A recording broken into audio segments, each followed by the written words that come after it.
Hi అండి అందరికీ. మొన్న మాగాయ పచ్చడి ఎలా పెట్టాలో పార్ట్ 1 చూపించా కదండి. పార్ట్ 2 ఉప్పేసి నానబెట్టిన ముక్కల్ని ఇలా పిండాలండి. పిండేసి రసం పిండేసి దీన్ని ఎండబెట్టాలండి. ఒక్క ఎండ అయితే సరిపోతుంది.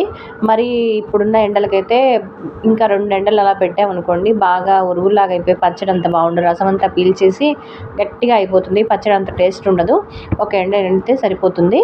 ఇప్పుడు ఏం చేయాలంటే మనం మార్నింగ్ ముక్కలు తీసుకున్నాం కదా, దీనికి అరసోల కారం మీకు చెప్పాను కదా కొలతలు, ఆ కొలత ప్రకారమే అలా రసంలో పోసేసి ముక్కలు కూడా వేసి బాగా కలపాలండి.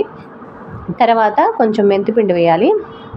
నేను 2 స్పూన్ల మెంతిపిండికి సరిపడా మెంతులు వేయించేసి ఇంట్లోనే దాన్ని మిక్సీలో వేసేసానండి.